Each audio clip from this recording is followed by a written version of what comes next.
लोकसभा चुनावों में उत्तर प्रदेश में मिशन 80 के लक्ष्य को फतेह करने में जुटी बीजेपी रणभूमि में पूरी तरीके से उतर चुकी है। इसके लिए सूबे के मुखिया योगी आदित्यनाथ ने मिशन 80 के लक्ष्य को ध्यान में साधने की जिम्मेदारी अपने कंधों पर उठा ली है। लोकसभा चुनाव की तारीखों के ऐलान के पहले सीएम योगी लगातार यूपी में ताबड़तोड़ रैलियां कर रहे हैं। सीएम योगी ने आज सबसे पहले अंबेडकर नगर, अयोध्या और फिर गोंडा में रैली करते हुए हजारों करोड़ों की योजनाओं की सौगात दी। डॉक्टर रमेश वर्मा जी, जिस तरीके से हमने कल चर्चा की थी कि ये जो मिशन 80 का लक्ष्य है उसका पूरा दारोमदार खुद योगी आदित्यनाथ ने अपने कंधों पर उठा लिया है, जिसकी वजह से उन्होंने सबसे पहले उन जिलों को चुना है जहां पर उनको विकास कार्यों को बढ़ावा देना है, यानी वहां पे विकास कार्य पूर्ण हो चुके हैं और लोगों को इसका तोहफा देना है। उन जिलों को चुना जा रहा है और देखिए ताबड़तोड़ रैलियां की जा रही हैं। एक दिन में 3-3 जगहों पर पहुंच के जनसभाओं को संबोधित किया जा रहा है।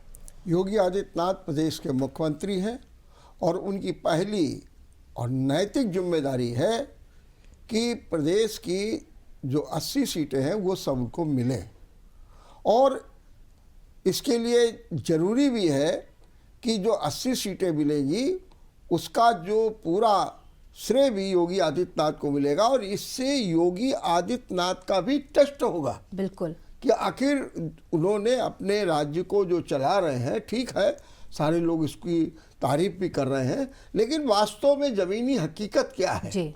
तो योगी आदित्यनाथ जा रहे हैं। लेकिन योगी आदित्यनाथ की अगर आप देखें, कल उन्होंने उन्नाव, फर्रुखाबाद और बरेली में सभा की। आज उन्होंने अंबेडकर नगर, अयोध्या, गोंडा में और गोंडा में। और एक बात और बता दें, इसके पहले जब कार्यक्रम होता है तो उसके पहले कहीं ना कहीं रोजगार के और नौकरी के अवसर भी दे रहे हैं। कल उन्होंने रोजगार और स्वरोजगार के लिए लोन बांटा। आज उन्होंने अधिकारियों की नियुक्ति पत्र बांटे जो भी अधिकारी बन गए हैं, और उनको कहा कि आपकी अभी 35 साल तक आपको सेवा करना है, बड़े पारदर्शिता के साथ करिए, ईमानदारी, और वो भी बांटा। उसके बाद फिर वो चले गए मिशन में जी। जब वो जहाँ जा रहे हैं वहाँ पर वैसी ही परिस्थितियों का आकलन करके जो है अपना संबोधन भी दे रहे हैं। ये बात बिल्कुल सही है कि अयोध्या गए, और ये भी बात सही है कि वो जो है अंबेडकर नगर, गोंडा, और वहाँ पर जो विकास की जो सौगात है वो तो बांट ही रहे, लेकिन उसके साथ में उनका चुनाव किससे है ये भी स्पष्ट कर रहे हैं। तो उनका सीधा सीधा हमला सपा पर रहता है, और पहले वो बताते हैं कि देखिए जब कोई लोक कल्याणकारी सरकार होती है, समृद्ध वाली सरकार होती है, रोजगार के अवसर मिलते हैं, हम देखिए राशन दे रहे हैं, चिकित्सा फ्री दे रहे हैं, हम आपको उज्ज्वला योजना के अंतर्गत सिलेंडर दे रहे हैं, माने नाना प्रकार की सुविधाएं दे रहे हैं, और सबको दे रहे हैं। ये नहीं कि एक पक्ष को दे रहे हैं दूसरे पक्ष। दूसरी उन्होंने एक बात और कही कि वहाँ स्थानीय मुद्दा भी उठा देते हैं। जैसे अंबेडकर नगर गए तो अंबेडकर नगर में चूंकि अंबेडकर जो थे वो दलितों के मसीहा कहे जाते हैं, तो उन्होंने वहां पर दलित का मुद्दा उठा दिया और क्या कहा कि आपको गेस्ट हाउस कांड मालूम है, गेस्ट हाउस मायावती। अब देखिए उन्होंने दलितों को करने की तरफ खींचने की कोशिश, और उन्होंने ये भी कहा बिल्कुल कि अगर ये सरकार होती जो, तो ये तो इसका नाम ही बदले दे रही थी। मैंने आपके जो इतने बड़े मसीहा हैं अंबेडकर, उनके नाम पर जो ये जिला है, इस जिले का नाम ही वो बदले दे रहे थे।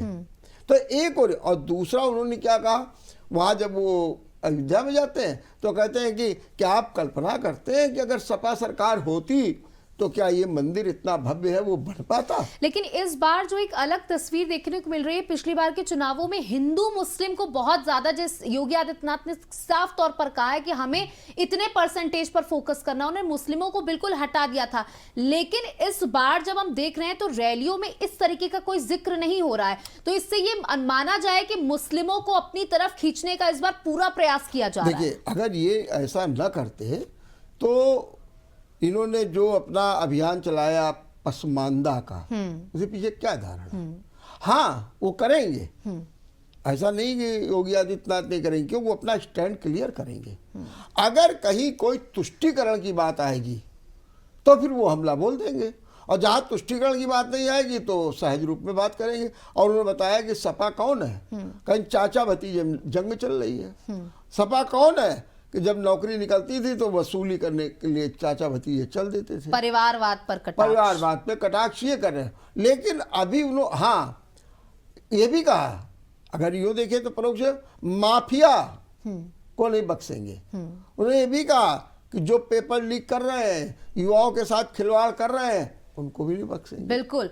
तो कुल मिलाकर के जो गठबंधन है, जो दो लड़कों की जोड़ी चुनावी मैदान में है, उन्होंने अपराधों का मुद्दा उठाया कि बीजेपी को किस तरीके से यूपी में पलटना है, लेकिन उसको काउंटर करते हुए योगी आदित्यनाथ ने सपा के राज्य में जो चीजें हुई उनके बारे में भी गिनाया और साथ ही अपराधियों को एक बार फिर से सचेत कराया कि अगर कोई यूपी में गुनाह करेगा तो उसको बख्शा नहीं जाएगा।